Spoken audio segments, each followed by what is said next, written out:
Hey y'all, hey, it's your girl Shanika. I hope y'all are having a blessed, wonderful day. I'm gonna get right to it. Welcome to my channel, and I'm gonna get right to it. Y'all see me going up and down this because I'm trying to keep the sun from going over my mouth.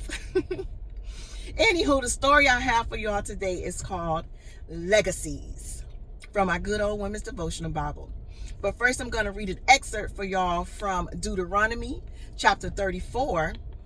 Verses 4 through 5, and it reads, Then the Lord said to him, This is the land I promised an oath to Abraham, Isaac, and Jacob, when I said, I will give it to your descendants. I have let you see it with your eyes, but you will not cross over into it. And Moses, the servant of the Lord, died there in Moab, as the Lord had said. This story is called Legacies. One February day in Ireland in the 1800s, John D. Astaire was killed in a duel, leaving an 18-year-old widow named Jane. With little money and past due bills, the bailiffs came to seize their property and threatened to return to sell her husband's body to the mortuary. What? Can y'all imagine that? Your spouse died, and they're like, we gonna come take possession of the dead body. What? Jane took her husband's body and buried it in an unmarked grave. Good for her, so they can't get it and don't know where he at. Then she fled to a village on the Scottish-English border. One day, feeling despondent, Jane sat beside the river and contemplated suicide. She just wanted to give up, y'all. I have been there, okay? Just then, Jane heard whistling. A young man who was a plowman, known as Hymn Whistler, had begun work in the fields, and Jane was touched. She thought of her two small children who needed her. She was healthy and had her whole life before her. And she told herself, if a man plowing in a field could whistle, then she could keep going. So she returned to Dublin. Shortly afterward, she attended St. George's Church, and she trusted Jesus Christ as her Savior. She turned and surrendered her life over to God, okay? God gave her an unusual burden: to pray earnestly for her children and the 12 generations to follow, desiring to leave a spiritual legacy. Jane later married a wealthy man named Captain Jane Guinness and continued to pray. Y'all see how the Lord turned her life around?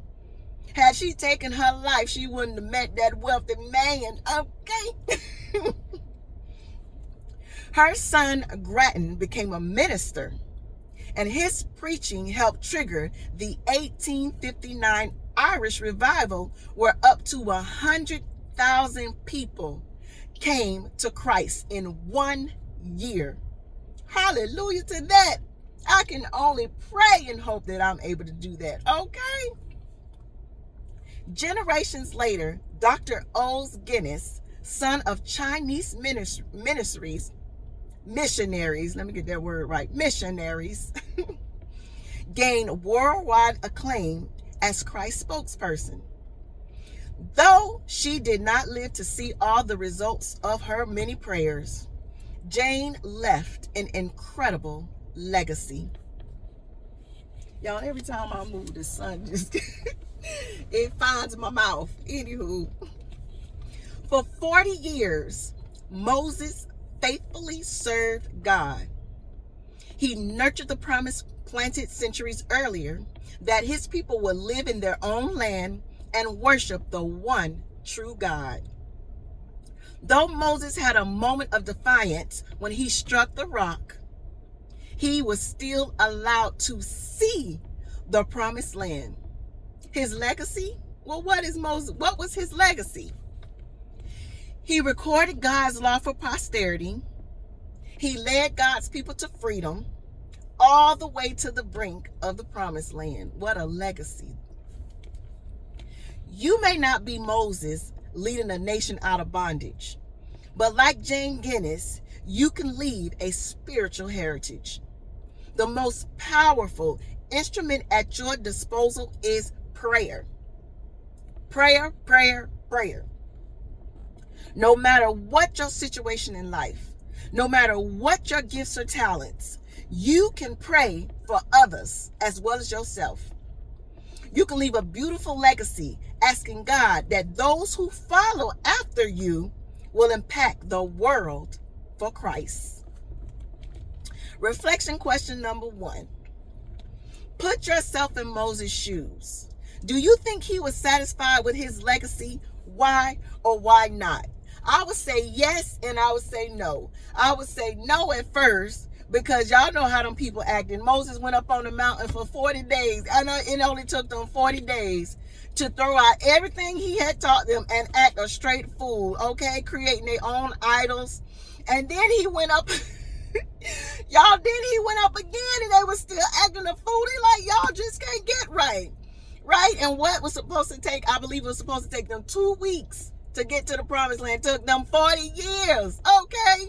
And then they caused Moses to not enter the promised land because he was just so perturbed with them. But when we see what his legacy was, you know, he was able to lead the people to freedom. You know what I'm saying? And he was able to write down God's laws that we live by today. That is a legacy that still carries on today, okay?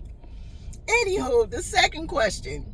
Y'all answer that first question in your own words. That was just my take on it. 2, who are you responsible for leading at home, work, or church?